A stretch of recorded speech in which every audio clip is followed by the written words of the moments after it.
Este mes, en la revista de la Universidad de México hablamos de cultos. Y en este programa el punto de partida es la afición que deriva en culto. Yo soy Daniel Díaz, soy productor de video en Vice.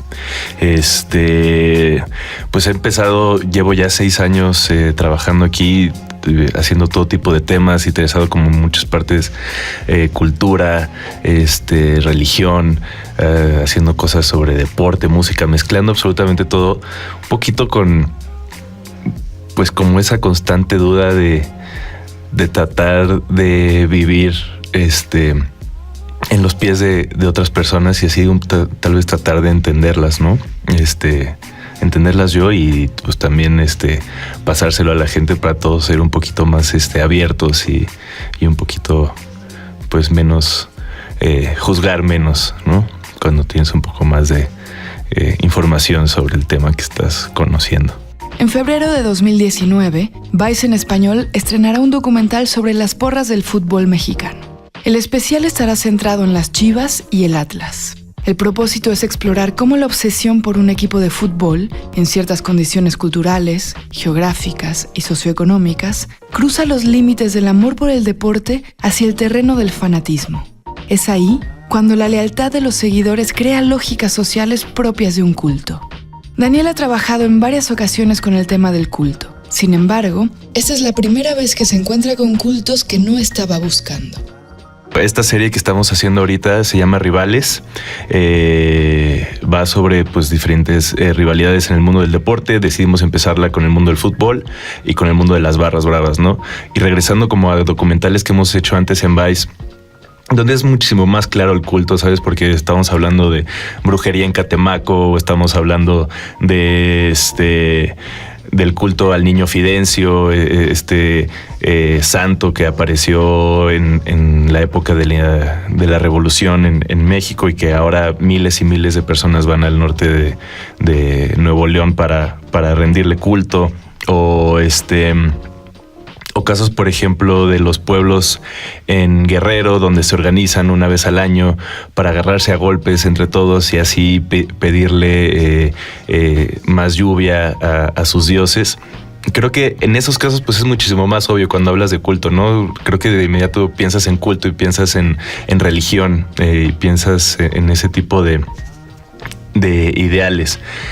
Y aquí en lo que se podría asemejar toda esta serie que estamos haciendo es que al final del día se convierte en una religión cuando una masa se une teniendo una idea clara enfrente.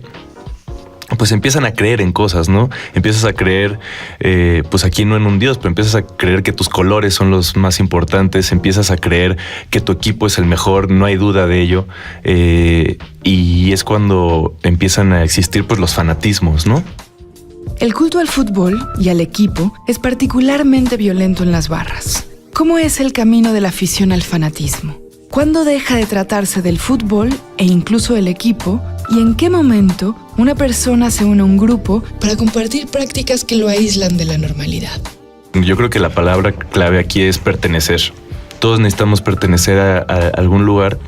Y una vez que perteneces es muy fácil perder el control, o sea, dejar de ser lógico, dejar de tener un sentido común. Cuando una persona está en la calle gritando que cree en un monstruo verde con 4 cabezas, pues dices, esta persona está loca.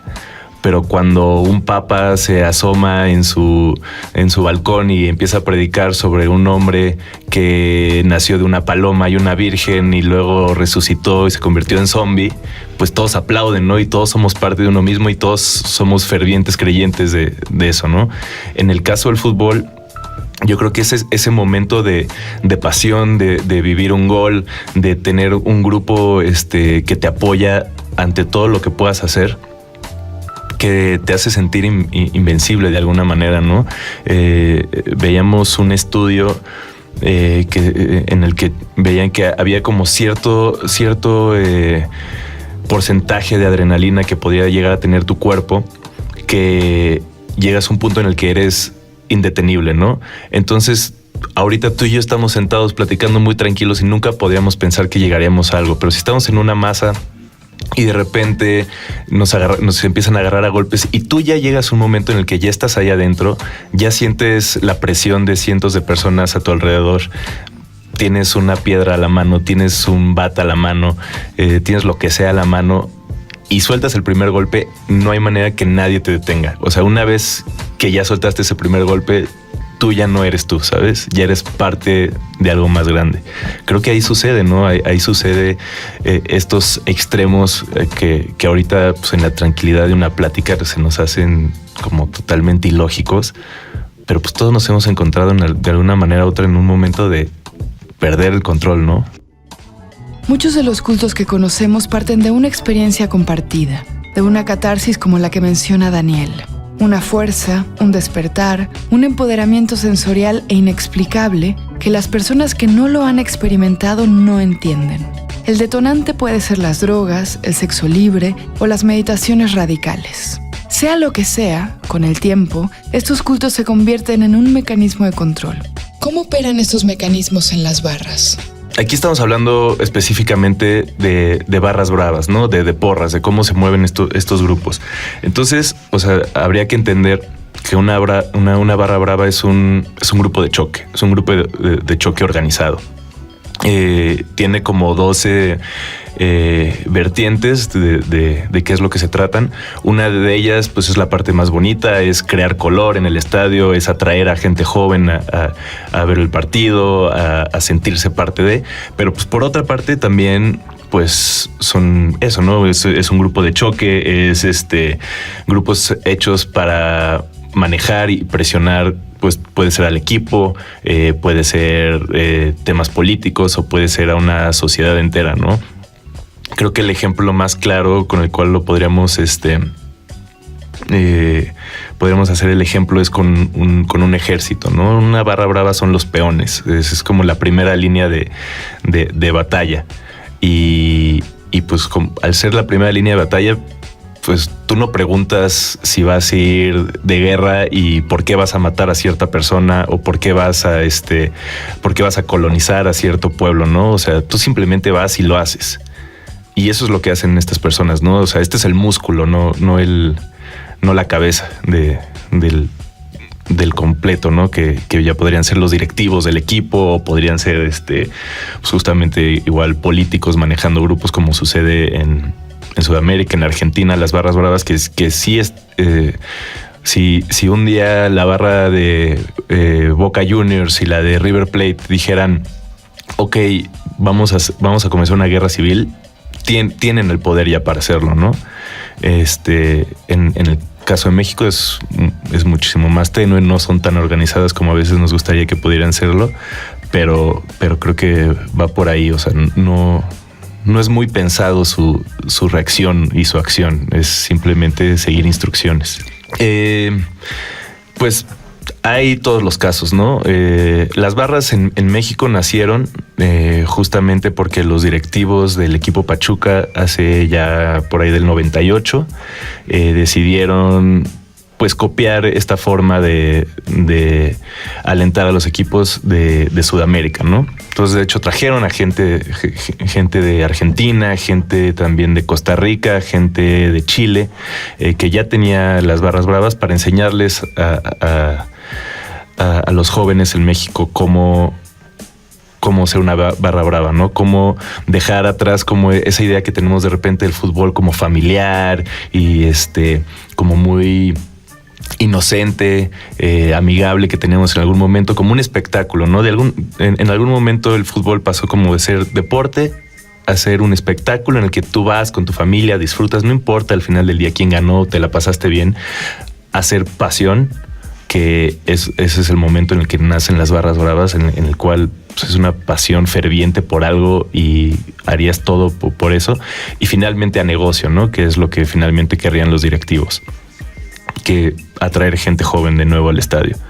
Entonces, la mayoría de las barras sí tienen un acercamiento directo con los directivos, con el equipo, a través de algún líder, y pues tienen ciertas ventajas, consiguen boletos más fáciles, se les dan camiones para poder ir a los estadios por diferentes lados de la República, y eso es lo que ellos ganan, y pues bueno, a cambio, pues ellos se convierten pues en ese ejército que de muchas maneras podría utilizar la directiva, tanto para ganar dinero como pues para generar presión de la manera que ellos deseen, ¿no?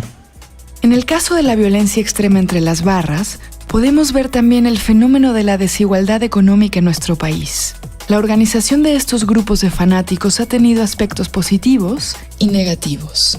La parte bondadosa de la Barra Brava es como pues este grupo de gente que lleva las banderas y lleva los colores, ¿no? al estadio, que pues a todos nos gusta muchísimo, ¿no? Y al final del día acabamos utilizando sus porras, y sus porras acaban siendo partes de comerciales porque son muy bonitas y a todos nos pegan y nos gustan. La otra parte pues es la parte más violenta, ¿no? Y en México específicamente creo que hemos pasado por varios momentos, por varias transiciones, como tratando de entender qué sí queremos, qué no queremos, cómo manejar a estas barras. Al principio se les permitía pues mucho llevar color a la bandera, llevar las banderas. Luego dijeron, bueno, ya no vamos a permitir eso. Eso a veces puede parecer bueno porque pues ya no están llevando posibles armas al estadio, pero por otro lado puede parecer malo porque ya no los estás dejando ser tan creativos como podrían, entonces tienen que sacar su creatividad de alguna otra manera, y eso suele ser la violencia.